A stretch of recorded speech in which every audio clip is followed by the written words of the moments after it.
इयत्ता 10वीच्या मुलांकरता त्यांच्या पाठ्यपुस्तकातील कविता क्रमांक 2 संतवाणी आज आपण शिकणार आहोत। सर्वात आधी 10वीच्या सर्व विद्यार्थ्यांना अस्सलाम वालेकुम। आता आपण संतवाणी घेणार आहोत। संतवाणी म्हणजे संतांचे वचन। संत कशा पद्धतीने त्यांच्या मुखातून येणारी वाणी कशासाठी आपल्यासाठी मार्गदर्शक असते, या सर्व गोष्टी या दृष्टांतातून आपण घेणार आहोत। शेख मोहम्मद सांगती सेवन करणे, चांगल्या संगतीमध्ये चांगल्या लोकांच्या बरोबरीने बसून आपण काही चांगल्या गोष्टी घेतो, त्याला सांगती सेव असं शेख मोहम्मद म्हणतात।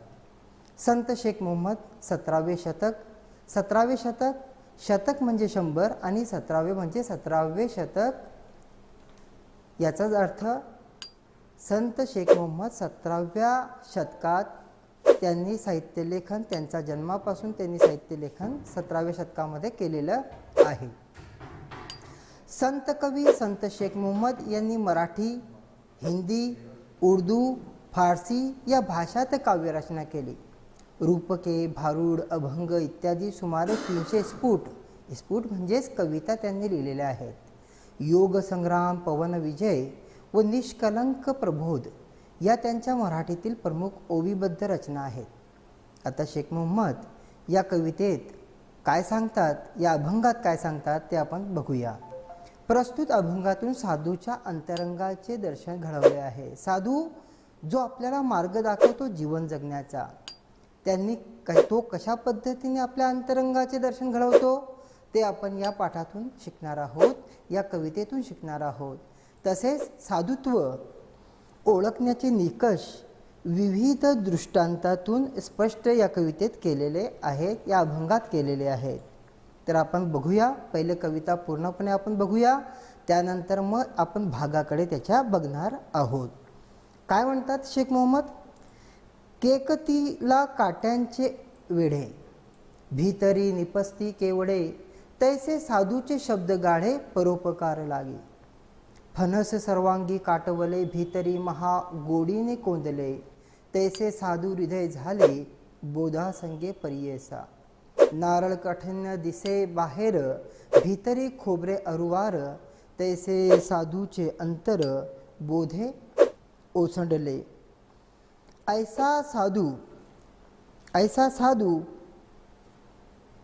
ऐसा सद्गुरूशी धरा भाव, तो कैसा करावा उपाव। शेख मोहम्मद सांगती सेव सभे श्रोत्यांप्रती। आणि आपल्याला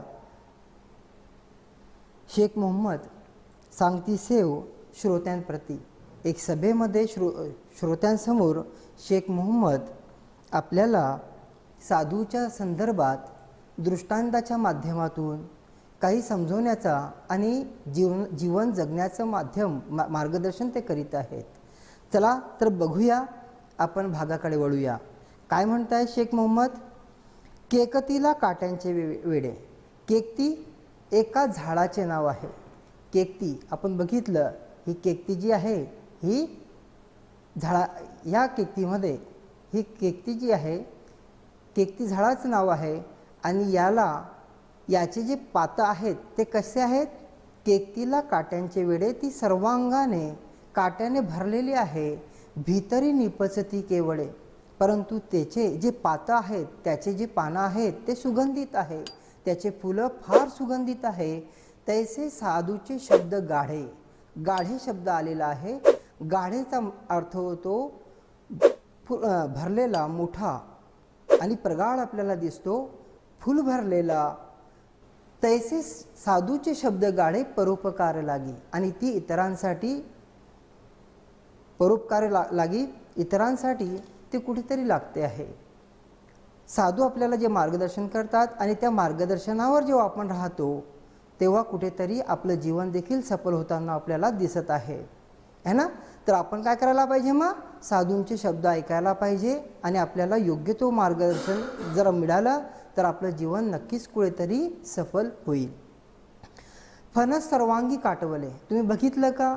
की फणस कसा असतो, जर तुम्ही फणस बघितला असेल, खाल्ला असेल, तर तो सर्वांगाने काटवलेला असतो. काटवलेला म्हणजे त्याच्यामध्ये काटे असतात, उसमें काटे होते हैं, हर तरह से काटे नजर आते हैं. फणस सर्वांगी काटवले, भीतरी महागोडीने कोंदले. कोंदले गरे, भीतरी महागोडीने गोंदले. कोंदलेचा अर्थ गरे होतो. गरे उसके अंदर का जो फल होता है वो बड़ा ही मीठा होता है. तैसे साधु हृदय झाले, बोधा संगे परियेसा. जो साधु के साथ में बैठते हैं, जो साधु का उपदेश सुनते हैं, परियेसा सुनने वाला, ऐकने वाला, ऐकनारा, बोधा संगे परियेसा जो उनके उपदेश सुनते हैं, उनका कहना मानते हैं, ऐसे लोग कहीं ना कहीं जिंदगी के अंदर सफल होते हैं. बोध उपदेश सुनना, बोध इल्म हासिल करना. तीसरा पैराग्राफ देखिए, नारळ कठिन दिसे बाहर. आपने देखा होगा नारियल को, ये नारियल का तीसरा पेड़ है. पहले हमने जो पेड़ देखे थे वो केतकी का देखे थे, दूसरा हमने देखे फणस का, और तीसरा हम नारळ का देख रहे हैं. नारळ कठीण दिसे बाहेर. नारळ जे कठीण दिसतं, कडक दिसतं, भीतरी खोबरे अरुवार. आणि जेव्हा आपण मध्ये बघतो तर एक खोबरं मऊ आणि मृदू स्वरूपात आपल्याला दिसतं. तैसे साधूचे अंतर अंतर अंतरंग बोधे ओसंडले. बोधे इल्म देने वाला, मार्गदर्शक, ओसंडले ब्रह्म ज्ञान उसके अंदर से निकलता है, अल्लाह का इल्म उसके अंदर से निकलता है. इसके लिए यहाँ पर शब्द बोधे का इस्तेमाल किया हुआ है. बोधे का मतलब होता ब्रह्म ज्ञान. नारळ कठीण दिसे बाहेर, भीतरी खोबरे अरुवार. तैसे साधूचे अंतर, उसका अंतरंग बोधे ओसंडले. ऐसा सदगुरुशी धरा भाव. और ऐसे सदगुरु के साथ में हमने रहना चाहिए, हमने उनके साथ में बैठना चाहिए. ऐसा सदगुरुशी धरा भाव, तो कैसा करा उपाव, और फिर हमने कैसा इलाज करना चाहिए, हमने कैसा उपाय करना चाहिए. ऐसा सदगुरुशी धरा भाव, तो कैसा करा उपाव. शेख मोहम्मदी सांगती सेव. सेव का मतलब होता सेवन करना, सांगती संगत में बैठकर, अच्छे संगत में बैठकर हम अच्छी चीज़ें हासिल कर सकते हैं. इस्लाम के अंदर मोहम्मद सल्लल्लाहु अलैहि वसल्लम कहते हैं कि तुम्हारी संगत अच्छी होना चाहिए. अगर तुम्हारी संगत अच्छी होगी तो तुम अच्छे अमल करने वाले बनने वाले हो. ऐसा सद्गुरुशी धरा भाव, तो कैसा करा उपाव. शेख मोहम्मद सांगती सेव सबे श्रोत्यांप्रती. आणि जे लोक, जे श्रोते सुनने वाले, जो श्रोते बैठे हुए सभा के अंदर, ऐसों को शेख मोहम्मद ज़िंदगी के अंदर किस तरीके से सफल होना चाहिए, किस तरीके से सदगुरु के अच्छी बातें हमने ज़िंदगी के अंदर लानी चाहिए, वो सब के सब बातें इसके अंदर बता दी गई है. तो इसको आपको पढ़ना है कम से कम 2 मरतबा. अब हम थोड़ा उसकी एक्टिविटी की तरफ बढ़ने वाले हैं. बच्चों, यहाँ पर हम देखते हैं खालील आकृति पूर्ण करा. हमको यहाँ पर 2 मार्क के लिए एक कृति सॉल्व करने की है, छुड़ाने की है. पेपर के अंदर सवाल पूछा जाएगा. गए 2 साल के अंदर ये कविता ही पूछी गई थी, और ये कविता को ज़्यादा से ज़्यादा वेटेड जो है तो ये एग्ज़ाम के अंदर है. आने वाले एग्ज़ाम के अंदर भी आ सकती है, क्योंकि ये एग्ज़ाम के हिसाब से सबसे अच्छी और उम्दा कविता है. अभंग है. ये अभंग के अंदर पूछा गया है, खालील आकृती पूर्ण करा. अभंगात उल्लेखलेली फुले व फळे. फुले 3 है. पहला है केतकी, दूसरा है नारळ, और तीसरा है फणस. ये 3 आपको डालने के हैं. उसके बाद एका वाक्यात उत्तरे लिहा. संत शेख मोहम्मद यांनी केलेला उपदेश. क्या उपदेश किया उन्होंने? क्या उपदेश ये किया उन्होंने की संतांचं अंतरंग, संतांचं आचरण आपण अंगीकारावं. इतना जवाब उसका लिखने का है.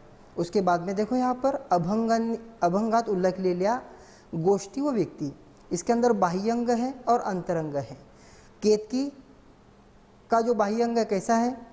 पूरी तरीके से काटेदार. तो क्या आएगा? काटवलेलं. दूसरा क्या है? सुगंधित केवड़े. फनस का पूरा जो फनस है या अंतर्बाह्य से क्या है, पूरी तरीके से काटोलेला है, और अंदर क्या है तो गरे है, कोंदने हैं।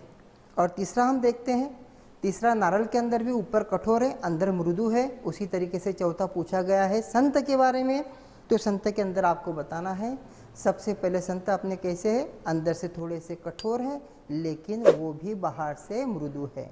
इस तरीके से हमको उसको एक्टिविटी सॉल्व करना है और खुद करना है। यहाँ पर सोमत है तो सोमत भी आपको अपने हिसाब से लिखना है।